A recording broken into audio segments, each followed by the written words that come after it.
A perspectiva eterna.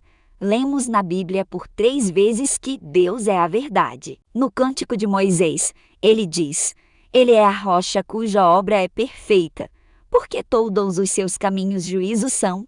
Deus é a verdade, e não há nele injustiça, justo e reto é. Deuteronômio 32, 4. Já Jeremias parece reafirmar o dito anterior. Mas o Senhor Deus é a verdade, Ele mesmo é o Deus vivo, e o Rei eterno, do seu furor treme a terra, e as nações não podem suportar sua indignação. Jeremias 10, 10. Aí vem Jesus, o próprio Deus, e com o perdão do trocadilho, rasga o verbo. Eu sou o caminho, e a verdade, e a vida. Ninguém vem ao Pai senão por mim. Se vós me conhecesseis a mim, também conhecereis a meu Pai, e já desde agora o conheceis e o tendes visto. João 14, 6-7. Mas do que é que eles estão falando? Como poderia algo ou alguém ser a verdade? Em Deuteronômio, Moisés fala certamente da sua firmeza, da sua fidelidade, da lealdade, do fato eterno de que Deus é fiel e suas obras são perfeitas. Digo isso observando diferentes versões, incluindo em outros idiomas e o que temos nos termos originais. Por conta disso, algumas versões, mesmo em português, diferem da forma como procedem com o termo original emuná, que pode significar firmeza, fidelidade, lealdade e até fé e convicção, pelo que pude apurar. Tal termo, cograto de emet, este sim significa e é traduzido por verdade, na maioria das vezes em que aparece. Este emet aparece na fala de Jeremias e juntamente com o contexto se traduz como que, se Jeremias estivesse simplesmente dizendo que o Senhor é o verdadeiro Deus e não os outros ditos deuses. Basta apenas retrocedermos um pouco no versículo 8, no qual se diz: os deuses deles não passam de madeira, e adiantando-se ao 9, onde se dá o veredito: não passa de obra de hábeis artesãos. Então, neste texto, o profeta está dizendo que Deus é verdadeiro, a verdade, diferentemente dos ídolos dos gentios, que são mentirosos, a mentira. Já da fala de Jesus, não se pode dizer mais do que o óbvio. Todas as versões que consultei traduzem o termo grego aletheia por verdade, termo este que é geralmente tradução do emet hebraico na ele exex. Talvez a intenção do Mestre Divino em nos apresentar sua união com o Pai com essas palavras seja a mesma do profeta ao proclamar que o Senhor é que é o Deus real. Se você procurar na sua Bíblia ou numa Bíblia de uma linguagem mais aproximada do texto original, você vai perceber que a palavra realidade não está presente no texto bíblico, o que nos dá a entender que, como o ser humano não evoluiu muito ou em nada desde a redação do texto bíblico até hoje para ter uma noção da realidade que seja absurdamente superior àquela que tinham os escritores sagrados, e mesmo outros pensadores daqueles tempos, você poderá concluir que a palavra verdade pode ser um sinônimo de realidade para os homens daquela época. Embora pareça evidente que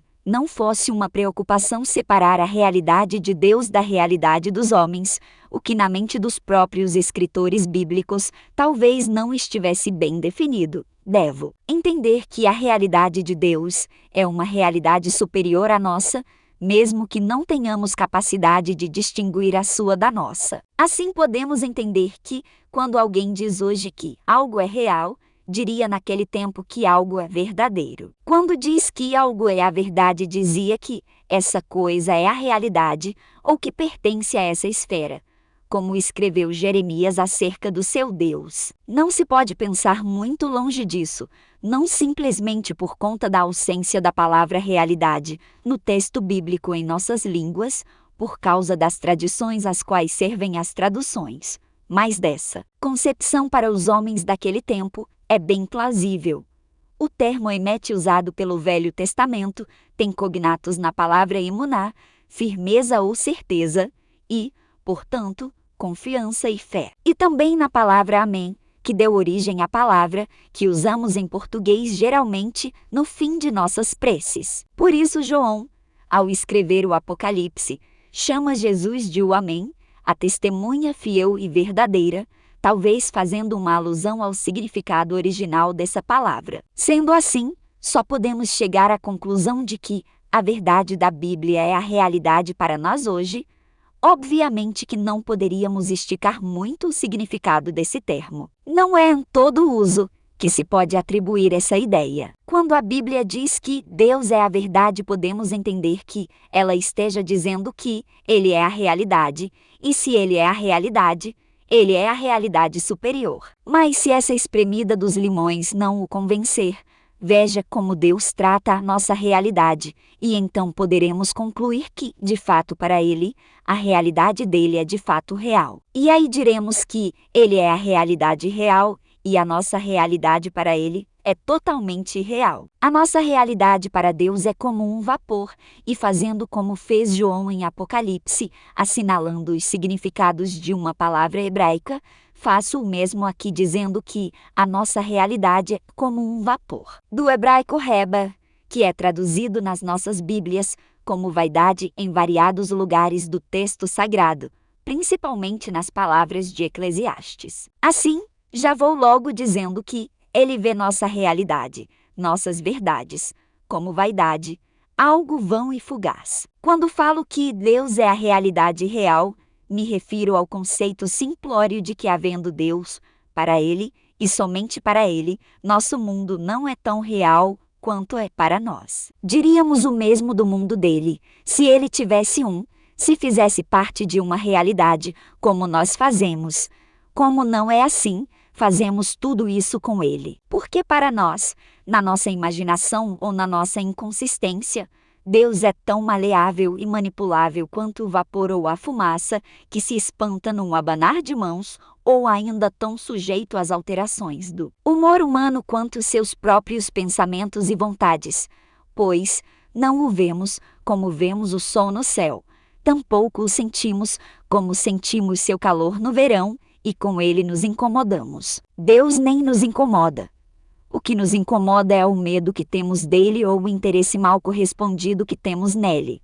São estas coisas que nos incomodam ou a elas nos acomodamos. E todas elas estão dentro de nossas cabeças, onde reinamos absolutos até mesmo inconscientemente, nas partes de nós que ignoramos. Se é que esse animal irracional aparentemente indomável faz parte do eu de fato. Ou seja, o Deus verdadeiro estranhamente não está na luz de um dia ensolarado, nem no calor mais quente do verão itaperunense, que aliás é o mais quente do mundo inteiro, quiçá do próprio sistema solar, segundo qualquer itaperunense. O Deus verdadeiro não está tocando nossa pele nem entrando, sem ser convidado em nosso humor aquoso a tocar nossas retinas. E quando nós pensarmos que está dentro de nossas cabeças em nossas ideias, ao o confundirmos com aquelas rotinas repetitivas e aqueles motins repentinos dentro das falsamente controláveis coisas, excretadas por nossos miolos, enganaremos e continuaremos enganados, chamando todo esse engodo de nossa religião, até batendo no peito ou na cara dos outros com muito orgulho. Faremos então uso de vãs repetições, como fazem os gentios, e nos curvaremos perante as obras das mãos de hábeis artesãos. Guardaremos dias sagrados, lugares santos, beijaremos as mãos suspeitosas de velhos iluminados, como se os sacos escrotais parassem de coçar e de pinicar quando parassem de ser usados. Tudo isso não é reação a nada queimando na pele, nem penetrando pelo humor aquoso, mas reação, sim, a outro humor, bem mais profundo no homem, onde os anatomistas nunca chegaram. Assim Deus é mais da mente do que do corpo, do que do físico. Deus faz o homem olhar para dentro de si. Mas isso de Deus parece ser só da mente, permanece assim até o dia em que as rotinas do corpo e do físico se rompem. Ali morre um Deus e nasce outro, ou morre um homem e nasce outro. Ou morre uma religião e nasce outra asneira no seu lugar. Essa oportunidade se dará quando o Deus fora de sua mente destronar o Deus dentro de sua cabeça. Isto é, quando você conhecer Deus de verdade, quando você tiver um real encontro com Jesus, aquele que disse: "Quem vê a mim vê o Pai", Deus é a realidade real, dado que se há Deus, para Ele, e somente para Ele, nossa realidade não é tão real quanto é para nós. Para Ele, nós e nosso mundo, nossa realidade, não são verdade, mas vaidade, vão, vazio, nulo. Para nós, nosso universo foi criado do nada, veio do nada, como dizem os mais entendidos que eu, já para Ele, nem ainda saiu do nada. De fato, para Deus não existe o nada, para do nada sair alguma coisa. Diz o incréu que, do nada nada sai, quando o crente diz que do nada veio tudo. E Deus concorda com ambos. Para Ele nós nem saímos do nada, pois o que chamamos de tudo para Ele é nada. Ele fez-nos partes de algo tão complexo e diversificado para nós, e assim Ele nos criou tão pequenos. Nós não somos pequenos para Deus por causa desse nosso tamanho para nós mesmos. Somos pequenos para Deus por causa da distância existencial entre a nossa realidade e a dele. Se cada um de nós fosse tudo em nosso mundo, cada um viveria isolado em seu mundo. No entanto, há coisas perceptíveis além do que delimitamos ao dizer o que somos. Se fôssemos todos de um mundo só, como de fato somos, e se fôssemos tudo neste mundo, não havendo nada perceptível entre nós, ainda assim seríamos pequenos, porque somos muitos, seríamos pequenos, para nós e uns para os outros. Humilha toda a terra o profeta, que vê a realidade pelo ponto de vista do Eliliai, dizendo: quem na concha de sua mão mediu as águas, e tomou a medida dos seus apalmos? Quem recolheu na terça parte de um efa o pó da terra, e pesou os montes em romana, e os outeiros em balança de precisão? Quem guiou o Espírito do Senhor? Ou, como seu conselheiro, o ensinou? Com quem tomou ele conselho, para que lhe desse compreensão? Quem o instruiu na vereda do juízo, e lhe ensinou sabedoria, e lhe mostrou o caminho de entendimento? Eis que as nações são consideradas por ele como um pingo que cai de um balde, e como um grão de pó na balança. As ilhas são como pó fino que se levanta. Nem todo o Líbano basta para queimar, nem os seus animais para um holocausto. Todas as nações são perante ele como coisa que não é nada, e lhe as considera menos do que nada, como um vácuo. Com quem comparareis a Deus? Ou que coisa semelhante confrontareis com ele? Isaías 40, 12 a 18. As indagações finais desta citação têm claramente como resposta o nada. Nada que eu, você e o profeta Isaías conhecemos é semelhante a Deus. Diante dele tudo é nada.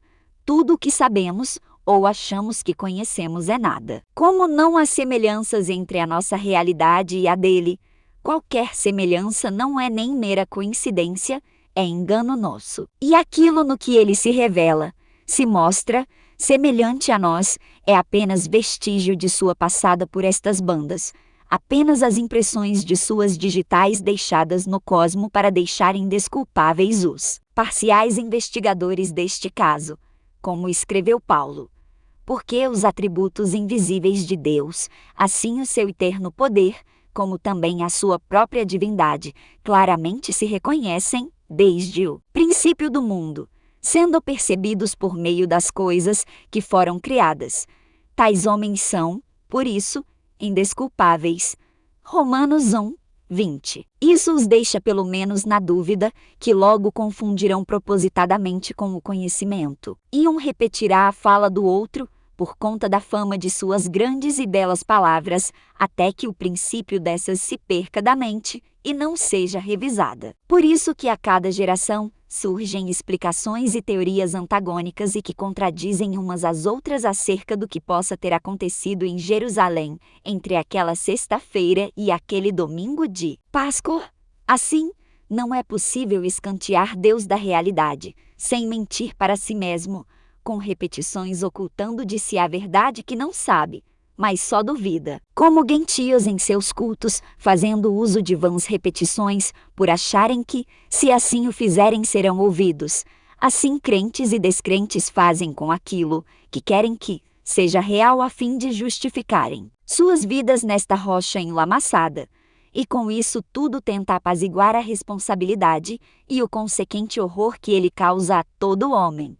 Porque todos somos pecadores e devedores de Deus. Assim, qualquer conhecimento de Deus, sem o relacionamento verdadeiro com Ele, que nos revelaria sua graça e seu perdão, nos põe em apuros em nossa própria consciência, onde tudo, inclusive o próprio Deus, é ideia, coisa essa que pode ser manipulada ao nosso bel prazer. O risco que corremos é achar que Ele é apenas ideia, Ele não tem um mundo, e nem faz parte de uma realidade como nós. Ele é seu próprio mundo e realidade.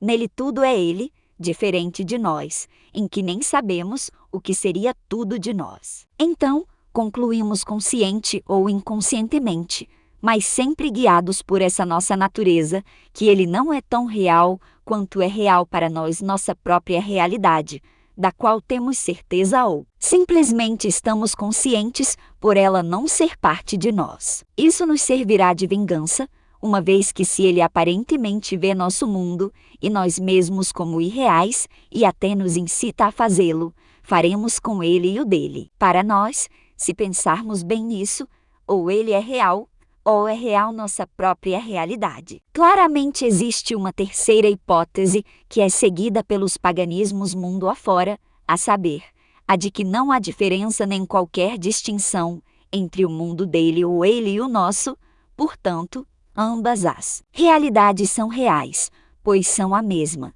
Por isso essas culturas tendem ao panteísmo, pois o que se pode ver é que, fora daquilo que posso chamar de eixo abraâmico, as noções acerca de Deus ou dos deuses são aparentemente sempre atreladas ao mundo, ao universo. Ou seja, os deuses pagãos, diferentemente do bíblico, não são transcendentes. Ora, se aceitarmos que existe Deus, deveremos aceitar, e certamente aceitaremos no fim, também que Ele tem o poder de manipular tão tremendamente a nossa realidade, ao ponto de chegarmos à conclusão de que Ele, e somente Ele, é a realidade real, não essa nossa, que somente dizemos que é nossa, porque é a única que conhecemos. Aí, fará sentido aquela imensa quantidade de água no dilúvio, o mar se rasgando ao meio, o profeta na barriga de um grande peixe e a ressurreição do homem, que depois de aquietar a fúria do mar ainda andou sobre suas águas.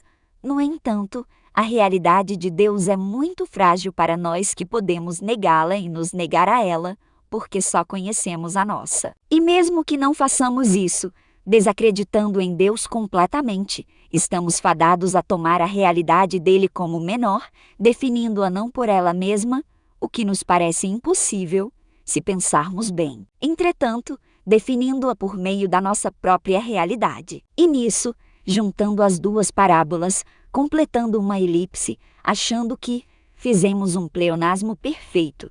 Isto é, falamos clara e inegável obviedade. Dizemos, Deus é isso, ou Deus é assim, ou ainda, Deus não é nada. Nós nos enganamos confundindo Deus com o nosso mundo e até com aquilo que melhor para nós representa nossa realidade.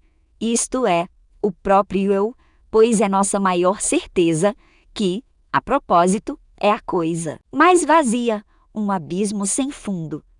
E como é a coisa mais vazia, a definição que damos ao eu nem é dele mesmo, tiramos de tudo ao redor. E se usamos o eu para definir Deus e o mundo para definirmos o eu, logo, definimos Deus pelo mundo. No livro de Jó nossa realidade é colocada de lado, pois veja o que se escreveu.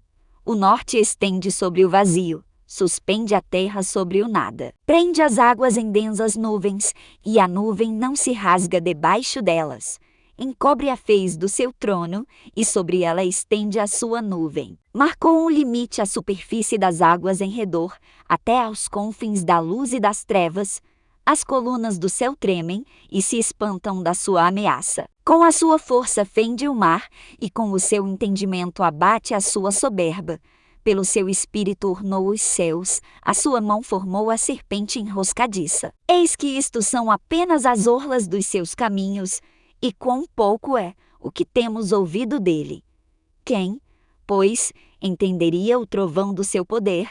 Jó 26, 7-14. A perspectiva dele é que toda essa imensidão admirável para nós é vã diante dele, inclusive a imensidão admirável da minha própria vida que, como já disse, define-se por aquela outra imensidão. Basta olharmos o que sucedeu a esse homem e concordaremos em dizer que, até a imensidão admirável de nossas vidas, é vã perante o Altíssimo. Isso porque se o universo inteiro é somente as orlas dos seus caminhos, isto é, à beira do caminho dele, ou ainda, um momentinho em sua existência, essa minha vidinha, que faz parte deste mundo, que encontra valor nas minúsculas grandezas deste universo ao meu redor, também está à beira do caminho dele. O universo inteiro, você e eu, estamos todos na calçada da rua da casa do Todo-Poderoso. Somos todos, tudo, mendigos na sarjeta. Podemos dizer assim que, é claro que Deus tem uma vida, por assim dizer, além de ficar olhando, medindo e julgando as coisas efêmeras deste nosso mundinho. Deus deve ter mais coisas para fazer, além de cuidar de mim, de você e de tudo mais neste universo. Talvez ele seja como um escritor que separa um tempo em um curto período de sua vida para se dedicar a um entre tantos outros livros de sua autoria, isso entre todas as outras coisas de sua vida. Atarefada. Mas não devemos ir muito além disso, pois nos foi dito: com quem comparareis a Deus? Também é óbvio que o que eu acabei de escrever é o certo em tudo isso. Porque se Deus não tem nada além deste nosso universo para cuidar, certamente Deus é menos do que anuncia ser e o que contrariaria o que a sua própria revelação nos indica.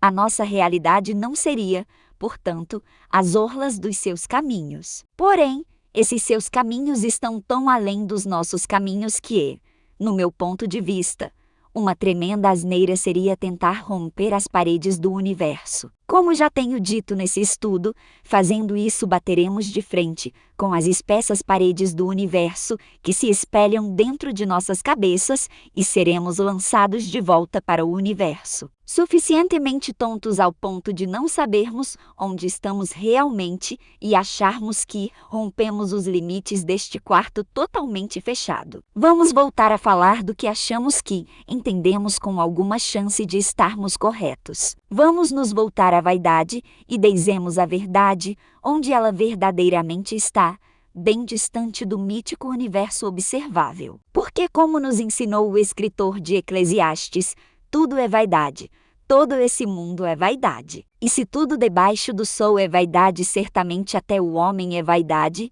e nisso concorda o salmista Davi, dizendo: na verdade, todo homem, por mais firme que esteja, é totalmente vaidade. Salmos 39, 5.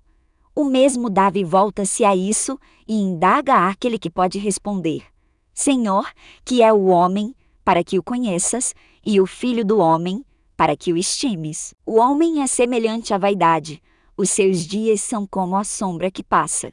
Salmos 144, 3-4. Tudo é vaidade, inclusive o próprio ser humano. Davi, ao dizer assim, não está interrogando, está apenas exclamando: por que não há resposta para a pergunta sobre o motivo pelo qual Deus nos conhece, isto é, se relaciona conosco? O amor de Deus é um paradoxo, e isso é o que é de fato surpreendente para o salmista. E olha que o salmista nem sabia dos 93 bilhões de anos-luz de diâmetro do universo. Ele só olhava a imensidão estrelada, a grandeza das montanhas e a perfeição da ordem das coisas que ele podia observar. E já ali supusera o paradoxo do amor do Elian pelo homem. Como disse antes, nós não somos pequenos para Deus do mesmo jeito que somos pequenos para este mundo, para nós mesmos, em comparação com este mundo, e uns para os outros, por causa dos valores deste mundo. Ora, para o onisciente tudo tem o mesmo tamanho ou tamanho nenhum, tudo está à mesma distância ou a distância nenhuma. Aqueles 93 bilhões de anos-luz é a distância que ele percorre ao atravessar a rua de sua casa, ou são os 93 bilhões de anos que a luz demora para isso. Para ele, acho que tanto faz. Assim, nada tem para Deus esse valor que nós damos, Aliás, não damos nada a nada quando damos valor a alguma coisa. Nem nós conseguiremos, se pensarmos bem, dar a todas essas coisas outro valor, além de vaidade. A palavra vaidade no texto bíblico, principalmente nessas partes em que citei, pode ser e é traduzida às vezes, pelas versões em português, por sopro. Mas também o termo pode significar vapor. O que é um vapor? Vapor é uma coisa inconsistente, que desaparece logo que a condensação do líquido de que é feito é vencida pela pressão atmosférica e pela temperatura do ambiente, ou seja, o vapor não é nada em si. Podemos dizer que é alguma coisa é quase nada. Essa noção só mudou mesmo quando o homem descobriu que, se ele conseguisse pressurizar o vapor, ele poderia mover um trem. Mas para o homem de 2 ou 3 milênios atrás, o vapor era quase nada, e é isso que o rei Davi quis dizer declarando essas palavras. Quis dizer que homem é nada ou quase nada, e o escritor de Eclesiastes, que tudo é nada. Mas o que leva uma pessoa a pensar assim, ou que perspectiva ela tem da vida ao pensar assim? De que ponto de vista esses sujeitos estão olhando o mundo todo e o próprio ser humano ao ponto de declamar uma verdade tão dolorida e sombria? Quem os levou tão alto para que eles pudessem ver o mundo, os homens e toda a nossa realidade daquele ângulo lá de cima? A verdade é que esses homens olharam a vida sob a perspectiva divina, sob o ponto de vista de Deus. E o que eles puderam enxergar de lá foi que tudo isso é nada ou quase nada. Desse ângulo tudo é como aquele vapor fugaz que sai do bule de café numa manhã fria e logo desaparece no ar, como se nunca tivesse existido. Deus nos convida a olharmos a nossa própria realidade e tudo aquilo que conhecemos ou achamos que conhecemos e tirarmos disso todo o valor que nos ensinaram a dar a isso, a fim de darmos o valor que Ele dá. O Deus verdade, a realidade última, a realidade real, causa naqueles que se relacionam com Ele a noção de que se Ele, e somente Ele, é isso logo todo o resto da existência, é o exato oposto disso, ou seja, algo sem valor. E não precisa exatamente ter relacionamento com Deus para se chegar a essa conclusão de que, se há Deus como a Bíblia diz que há, todo o resto perde o seu valor. Se Deus é o infinito, como já tenho argumentado, ou que o conceito de infinito é o que melhor lhe representa numericamente, e o infinito é ilimitado, isto é, não está nem pode ser limitado por nada. Logo, o infinito é o todo, tudo, o que faria de nós, nossa realidade, parte desse tudo, desse infinito, de Deus. Isso digo, porque se houver algo a mais que Ele, algo no mesmo patamar dele, logo ele é limitado e não pode ser infinito. Observamos que a perspectiva divina nos revela que nossa realidade é vaidade, o que, como já foi dito, significa que é vazia, portanto, nada. Podemos por aqui dizer que Deus é tudo e nosso mundo não somos nada. Será que nós não existimos? Será que eu nem existo? Pois para mim não é o que parece, e certamente não é o que parece a todo homem que se julga saudável de mente. A verdade é que se nós existimos, Deus não existe.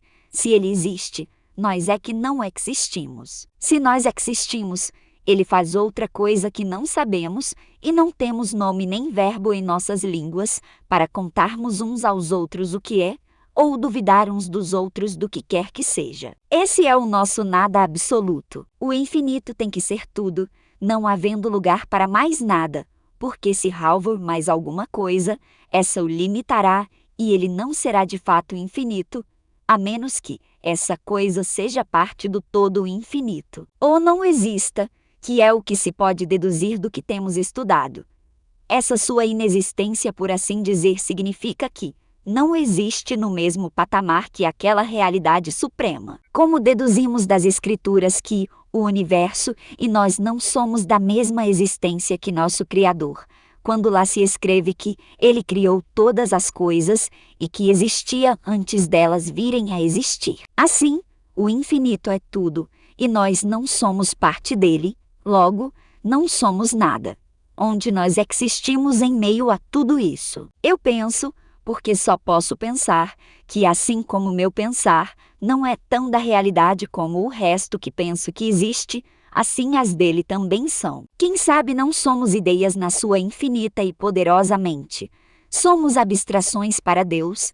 Obviamente que isso sou eu olhando daqui, talvez até abusando do que sobrou da imagem de Deus em nós. Pode ser que Deus não acredite em todos nós, como nem todos nós acreditamos nele. Chumbo trocado não dói. A partir do momento em que você de fato começa a se relacionar com Deus, segundo esta teoria, começa a acontecer com você aquilo que chamam aqui de egoteísmo positivo. Você começa a se pôr no lugar de Deus, a ver as coisas como Deus as vê, a querer o que Deus quer, a amar o que Ele ama, a amar como Ele ama. E isso é indubitável, porque toda relação nos molda, faz com que nós nos adequemos àquele com quem nos relacionamos.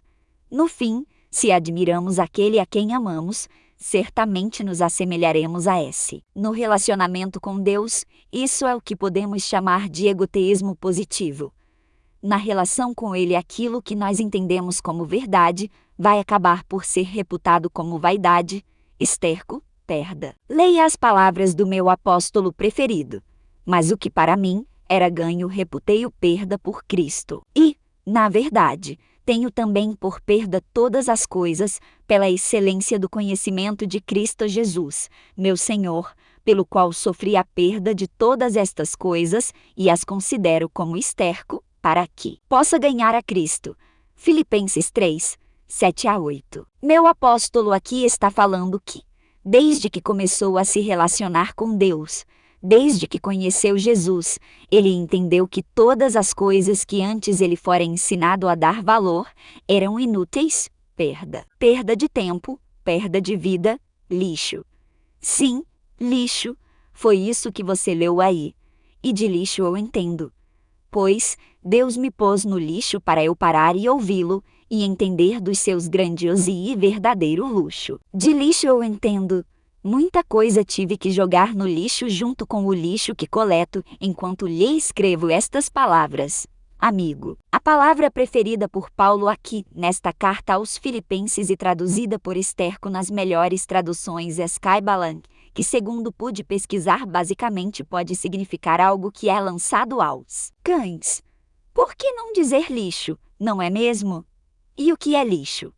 Como nós o reputamos? Ora, como nada. O lixo é nada. Aqui na roça, o esterco ainda tem o seu valor e o lixo ainda pode ser reciclado e reaproveitado. No entanto, naquela época nem se cogitava isso. Mas Paulo diz que isso que ele reputa como esterco é mais abjeto ainda do que pensamos aqui na roça que seja. Ele diz que para ele agora tudo aquilo é perda. Bom, aí não tem como argumentar contra, não é?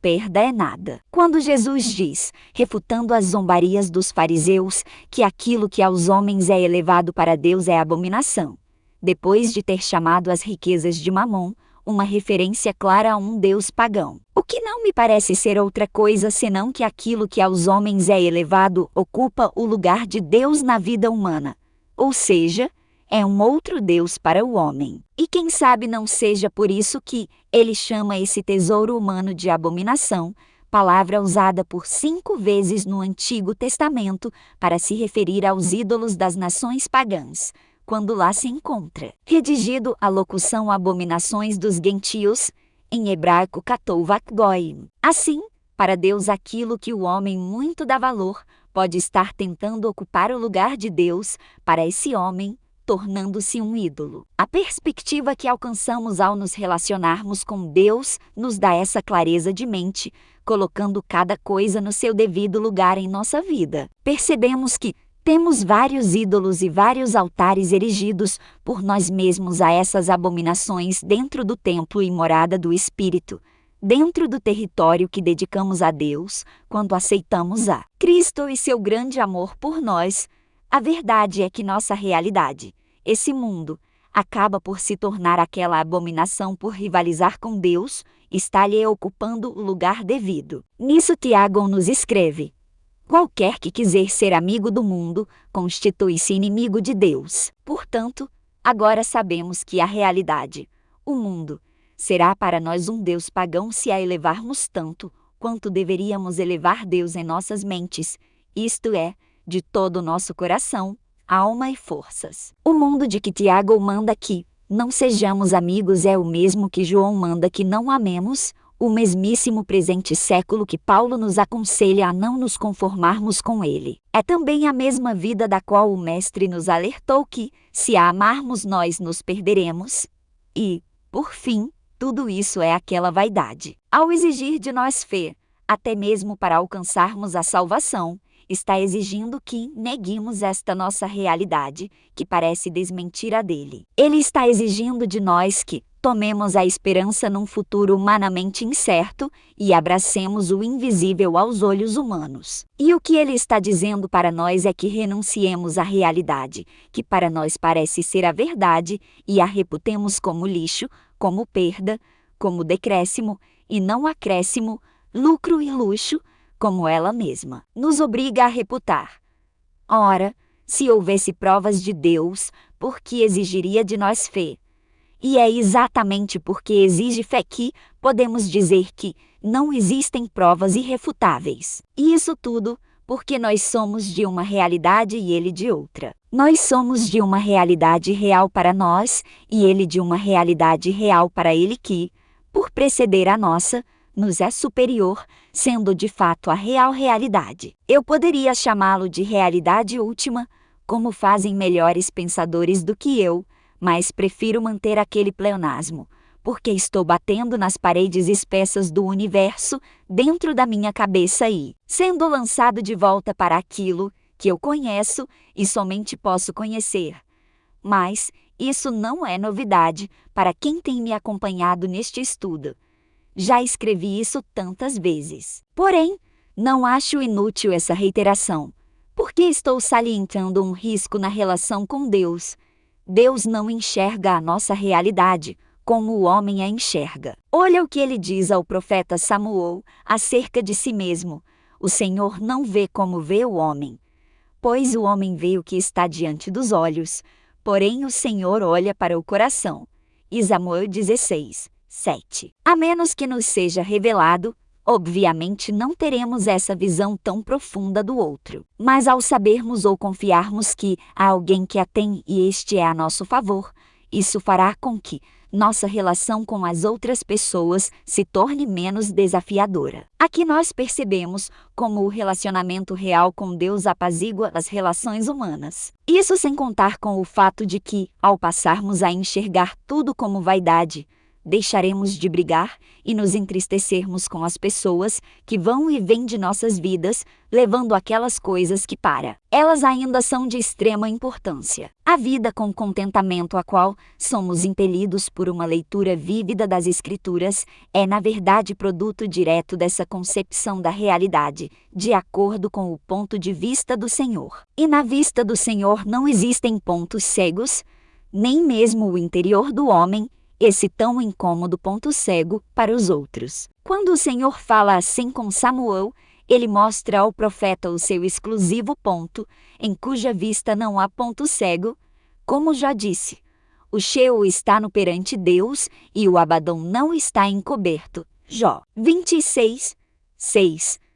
Ora, se a escuridão e a podridão de uma cova, que escondem de todos o passado de um defunto, o lançando no esquecimento, não escondem dele nada, quanto mais o interior do homem o poderá. A memória dos mortos ficou entregue ao esquecimento. Eclesiastes 9, 5. Mas isso não vale para Deus. Olha bem até onde penetra o olhar do onisciente. Por isso ele pode elevar a dignidade da salvação um mísero grão de mostarda, pois, para o onisciente nada tem tamanho nem o valor que achamos damos. Assim, a fé, esse cisco minúsculo em meio a tantos pensares tão elevados e considerados mais racionais, pode ser vista por ele como motivo suficiente para uma tão grande maravilha. Veja você, amigo, que Deus eleva tão grandemente esse pensamento hoje tão menosprezado. Paulo descreve uma cena.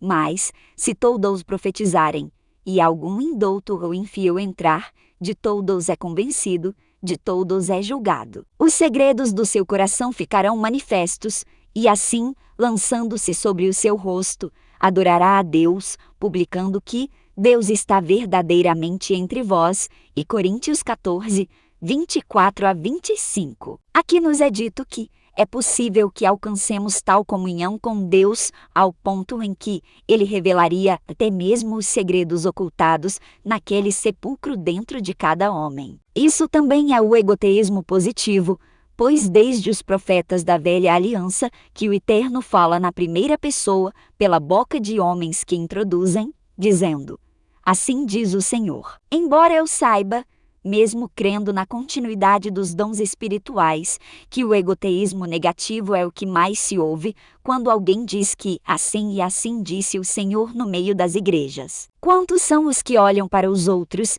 e se identificam com estes imaginando ter Deus por aqueles ou aquilo o mesmo sentimento e desejo só deles? Eu já vi profetas profetizarem aos outros coisas que queriam para si entendendo que suas preocupações são de todos, inclusive de Deus, confundindo seu si mesmo com Deus. Quem quiser profetizar, renuncie-se a si mesmo, porque ninguém quer ouvir profecias mentirosas. E sim, estou julgando estas coisas, porque no livro que me revela que essas coisas são possíveis, está escrito também: e falem 2 ou 3 profetas, e os outros julguem. E Coríntios 14, 29. Seria no mínimo perigoso se a Bíblia não nos permitisse julgar as profecias, dado que há tantos charlatões e espíritos zombeteiros por aí, demônios ou não. No tempo em que Paulo escrevia aos Coríntios, ele exaltava muito o dom da profecia, pela sua eficácia na edificação da comunidade. Mas no nosso tempo a necessidade é de outro dom, a saber, o de discernimento de espíritos, porque a situação está feia, meu irmão. É tanta mentira em nome de Deus no meio desse povo, que o diabo tirou um período sabático faz tempo, e não é que nem deu as caras mais. Enfim, em tudo que derramei aqui, tentei mostrar da forma mais clara possível que, ao nos relacionarmos com Deus, seremos introduzidos à sua perspectiva. E isso acontece tanto com o mais sincero pentecostal, como com o mais fiel tradicional. Só não acontecerá mesmo com aquele que não é verdadeiramente sincero e fiel. Este último continuará no seu ponto de vista e pior, ele pensará que este também é o ponto de vista de Deus.